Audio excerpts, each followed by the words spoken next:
Okay.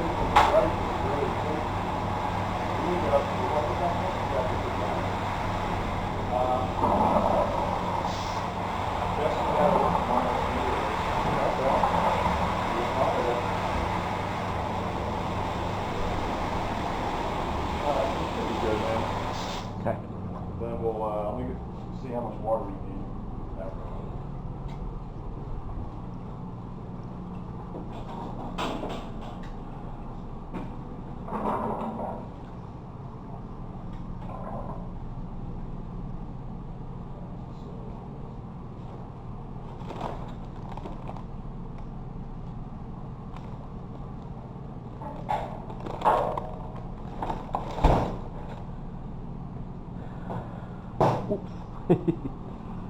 Very handy dandy. So. Yeah, I have one of those too. You have to be putting on the curtain. Theoretically, should be fine. Just give me an idea what the recipe looks like. Okay. I took what you gave me in the email and I brought it more along the lines of, I think it was like a 4.9 Yeah, or so, but by the time it's all said and done, it'll probably be closer to 5%. Okay, yeah. But I brought the gravity down. The SRM and IBUs are pretty similar to what you had in yours. Right. So, and this is it up here, 2 Saz additions, 13 yeast. And then I took your malt in the recipe and I put in our malt that we had back there. Yeah, that makes perfect sense. Pretty Yep. much similar to that. Now this is your yeast, right? Yep. Okay, cool. Yep. Because that's what we had used when we did the. Yeah, we have a fresh pitch of that we used today. We just got it in last week. So. Very cool. So now for the water. Let's see. Now the water I had used just regular spring water. That was it. So there's nothing special about it. That's fine. So I think I have this down. You just want to do medium body? Yeah. You don't want anything too thick. I think medium should be good. So let's do.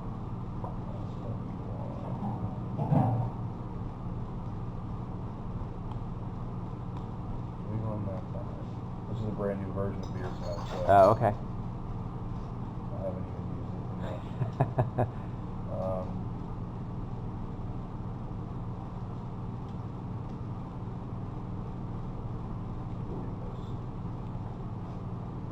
You already got the tablets. Yeah, Ryan, if you just want to start filling it up, I'll find out exactly how much water we need in a second. I'm going to export this over to the other computer because this version of Beerson I haven't even used yet. Right, and then trying to find where everything is. Yeah, the other one over there is the last version. I know where everything's at on that one. I love when they do that. They just decide to move everything. Yeah, that mash tab is completely different. Like to keep you on your toes. Yeah. I haven't figured it out either. It's the training. Then you got to pay for the extra training. Yeah, today is probably the first time I really looked at it.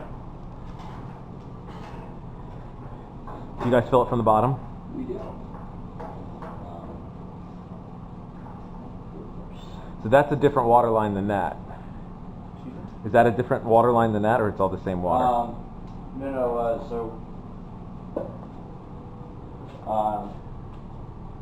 If we're just cleaning, Right. we bypass the filter. Got it. But if we're not cleaning, we're actually using it here. Change everything. So these connections are great.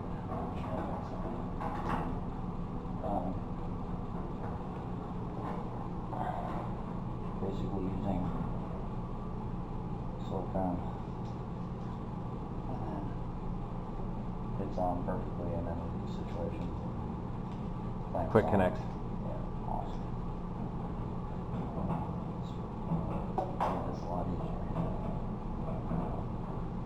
So then It's nice. It comes out hot. So yeah. you missed that whole time where we were in about waiting for the water just to get up the temperature.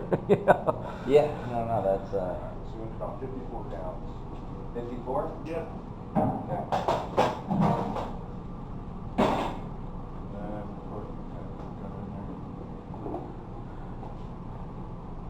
we just throw some Campton in when we fill. Right. By the time it's filled up, they're mostly dissolved. Okay. And that's just to make sure Just there's no to suck out chlorine. Some of the chloramine and chlorine in the water. Mhm. Does the trick. Got the filter hooked up. Yep. We run water through just a whole house filter. Change every 2 months. And then you throw the Canton in just to make sure there's no chlorine in the city water. Yeah. Yep. Yeah. And we haven't had to adjust the water too much here. At the beginning of the year, the pH is kind of high, but then towards the end of the year, it drops off a little. So how often do you guys test your water? Twice a year. Twice a year. So I'll do it in January, and then I just did one in July. Okay. And the pH drop, like normally at the beginning of the year is like around 8. Right. And then towards the end of the year, it is like mid to low 7s. Okay. But every beer that we make seems to buffer that number really well. We still end up with our mash pH anyway, without adjusting. Oh, that's cool. So we really don't adjust anything in here. We have the salts to do it. Justin's actually adjusted his IPA with some salts, but besides that, for 3 barrels we typically don't adjust it. Right, because of the quantity. So, just to make sure it's going down 180. So I think it had the mash step for 152. Is that what you typically mash at for this beer? Yeah. Yes. Okay. Because I'm doing it at home, we'll end up starting higher, because then when we put the grain in, we're only doing the thermal, Right. because then it drops. That's how we do it here. We usually start a little bit higher, and Right. then we mash for an hour. At the end of the hour, it will have dropped a few degrees. Right. So it hits its mark through that hour. Mm-hmm. So we'll probably mash in at strike temp will be like 166 or so. Right. By the time we get in there and stir it, it should be like 156, 155. And then once we pull off the lid throughout the hour, the pH readings and stirring, you'll hit the 152. I'd rather be on the high end of that than the low end. Yeah. We never started like the mark and then let it drop. We always start a few degrees higher. Right, and let it come down. Mark, yeah. So that's typically how we do it. The body of the beers are really consistent. We shouldn't have a problem with that. Very cool. So let's see what fermenters is going to do that. So it looks like number 2 is ready. So later on, we bring the hose right in and we go in through the side. That's nice. And then fill it up, and then we'll see what our final temp is. If it's really warm, I might wait to pitch until later in the afternoon. Right. Since it's so damn hot out, we're not getting anything below like 78, 79. So by tonight, it will have dropped a few degrees, and I'll feel better about pitching. But we'll see. Now, what do you guys normally pitch at? Pitch rate, you mean? Mhm. Million cells. Okay. Yeah. And then you pitch at like 70 degrees, or as close to that as reasonably possible. As close. Like in the wintertime, it's great. It's like the beer is like 66, 67 degrees. You almost have to warm it up. You almost have to warm it up. It's actually a little too chilly. But in the middle of the summer, we're using just 2 plate chillers in series, and it doesn't bring the water temp or the beer temp down far enough. Right. So you can dump yeast in higher, but everyone knows not to, and you should try to get it down as much as possible. So. Yeah, unless you're doing like a nice saison or something like that, where you're going to do a higher pitch temperature anyway. So we'll see where we're at when we're done. But I ordered 2 White Labs as the pure pitch packs. Yes. This is a bag. There's 2 of them for our 3-barrel batch. So Okay. should be plenty of healthy yeast for you. And then what's good is that we'll reuse that and dump it in the stout when we brew that. Oh, very cool. Yeast, so Very cool. for us, yeah. Well, like I said, when we designed the recipe, we kind of like target it towards what you guys do. Yeah.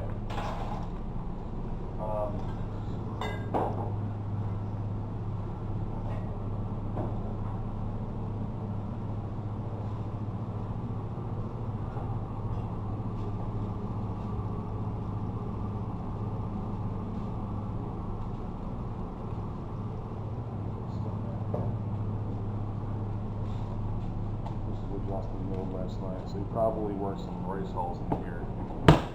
Yeah, I think you said it would last 9 pounds. Yeah, so that'll just help us with watering there.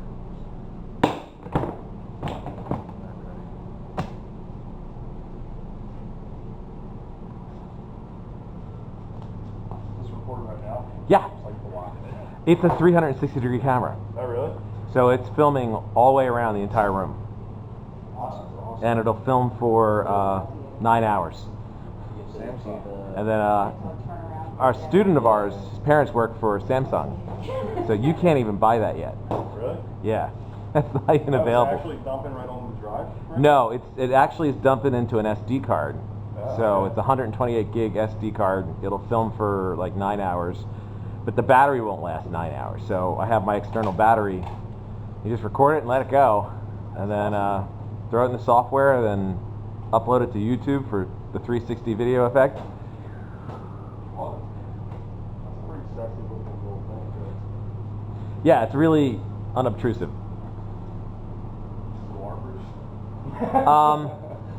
Probably not, but So, probably not. If it starts getting wet, we'll move it A lot around. of the 360 cameras are for diving. Oh, that's true. Starts getting too splashy, I'll move it. That's what happens when you use the hose at the end. Yeah.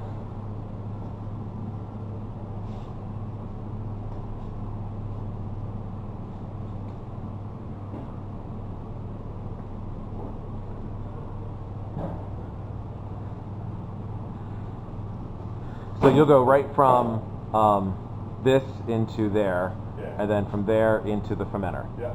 Okay. Yeah, when we're sparging and we're pumping this way, we go up through the middle of the kettle. This is the middle, and this is obviously this is the label. Right. But this is for clean beer, and this is when we fill. It doesn't really matter. Just fill up to the center. Right. And then about a half an hour into the boil, we'll set up our loop, our pump loop. So it'll be the pump, a large strainer, our first stage plate chiller, and then it'll run to the second stage plate chiller, which is on top of the water filler, water tank up there. And then it'll run through an O2 unit, pump some O2 into that, and then into ferment. Now, why do you add oats? Just for the... Just for quick yeast starts. Got it. And So it's like the stirring effect that you do when you put it into your bucket. Yeah, exactly. And you're basically boiling out all the O2 for an hour, so we pump it back in. Right. Through it's like a sintered stone. I can show it to you. And so it helps with the yeast taking off right away. There's a low lag time. But typically with Gen 1 yeast, there's a lag time anyway. Yes. It's sitting in the bag for 10 minutes how long. Mhm. It's not active, so it takes a little bit of time. So now, how do you heat your water when you boil for the boil? How do you heat? Like- So we have electric heat. Okay. 4 heating elements. I'm gonna look in here. There's 4 5500 watt elements that we have. There's a panel on the wall. That's where they get the power from. Okay. And it'll heat a boil. We'll kick these on while this is filling Mhm. from sparging. By the time we're up to 117 gallons, which is our full pre-boil volume, this thing will take probably another 30 minutes and it'll be boiled. So it's a lot of power in there. There's a separate So plug much for each that one. We have boilovers.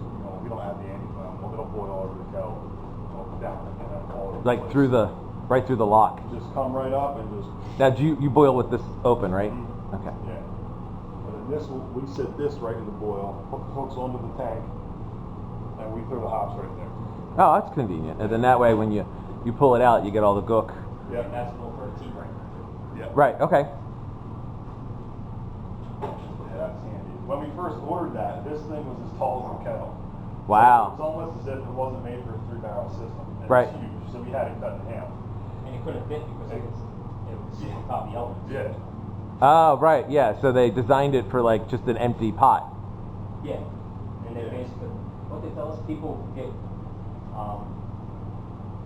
motor lifts. Really? They take that, I'm like, dude, no. I'm like, No, just cut it in half. Yeah. you're crazy. There's no chance we were doing that. Yeah, they're like, oh, just hook up a pulley system on your roof or in your ceiling and you can. It's like you want to come out and At that point, it's like brewing in the bag. You know. If you would tell people, then we would never fall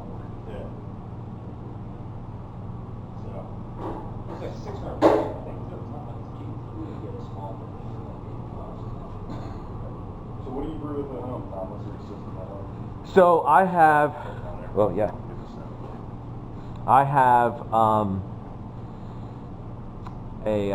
just a regular Gatorade thermos that I use for my mash tun. Holds 10 gallons, Okay. so I can do a 10-gallon batch. I think the highest I was able to pull off was almost 8% in that, but it was like almost floating. And then I just have a big 40-gallon pot and a camp stove that has 2 burners on it. Okay. So I'll run one for my hot liquor tank, and then the other one is for the boil. And then I have a couple pumps that I'll just run my sparge from the hot liquor tank right up into the cooler, and then just all gravity fed. Nice. You know, just a lot of lifting and lowering and changing heights and. It was like that. It was like that for us for a while. You know, we bought our first giant pump. In my backyard, yeah, my parents' backyard. Our first pump was around here somewhere, but we gravity fed the whole thing for a while. Yeah. Until we were like, this is crazy. Now, when you use the pumps to move the beer, Yeah. what's the cleaning process for the pump? So after we're done boiling today, we run a caustic cycle for the entire loop. Okay. So that breaks down any soil deposits or anything inside the pump head or the line or wherever. So everything is already clean. Everything that we're going to set up is be clean from the last time we brewed. Right. So prior to running the beer through it today, we run paracetic acid sanitizer already in here. Okay. That will pump through the entire thing. So it sanitizes all those surfaces, Right. gets it ready, and then following, we'll run caustic through it. Okay. So this is a food grade. It may not look like it. This is a food Yeah. grade pump. It's a 316 stainless steel head, and it gets caustic and sandied every time you use it. Yeah, I've been leery to use a pump for beer. You turn it on, you can hear it starting to wear out. It's wearing out. Yeah, yeah. We're probably gonna have to replace it or do something with it soon, but It's a nice little wine. yeah. I think you set up a bike and then just have people come in and volunteer, pedal power. People probably- You probably could, and you make them pay for it. You know, like for $15 you can pedal to move our beer. You can probably get some people in here to do that. I mean, it's scary. So we're about almost 50 gallons, so we'll get to about 54, I think I said. Mm-hmm.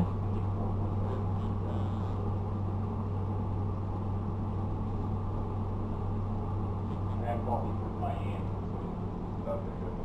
This was out Sunday, we were going to Bristol, Palm Waters. It's closed for Italian festival. Oh, really?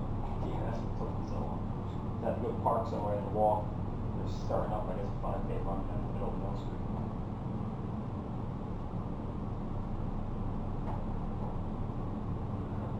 Very nice little setup. Yeah. First time doing it.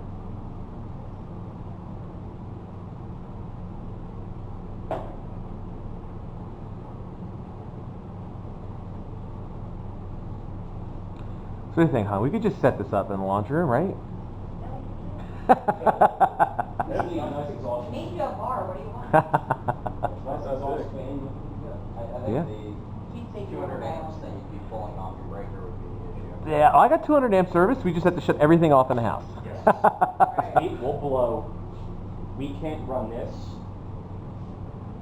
and have the lights on up there, and if they come back and turn the dishwasher on, it blows the whole It's thing. done. Everything's I don't know done. if you've ever been in here and you hear it. It sounds like a bomb goes off. It's just whoa, and everyone's going. Yeah, it actually blows the main breaker. It Wow. doesn't blow the breaker for this. It bypasses this breaker And blows the. main. Wow. It actually blows the power in the whole zip code. Yeah. Does it really? It's unbelievable.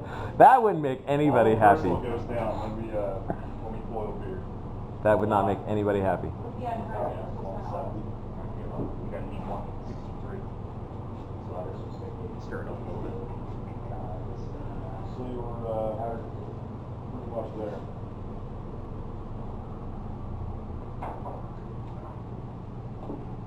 You can get another shed, it's a backyard shed. There you go. Real hillbilly style. All the electrician out, got a whole new setup.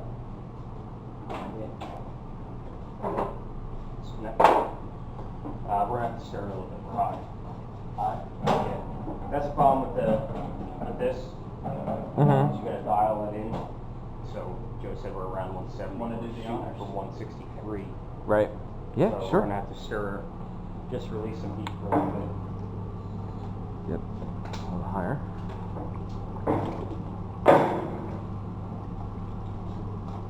The right angle on it.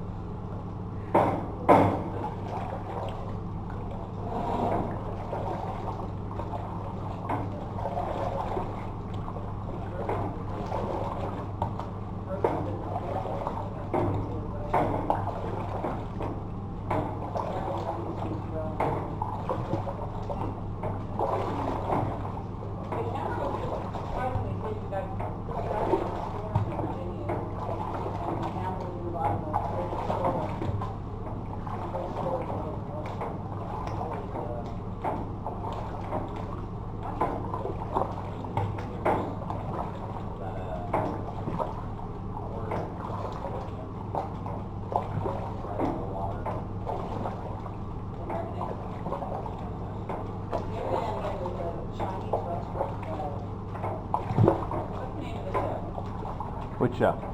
Chinese restaurant that we went to, the crazy. Zimmerman. Yeah, Andrew Zimmerman. The show that he'll eat at. Right. So we went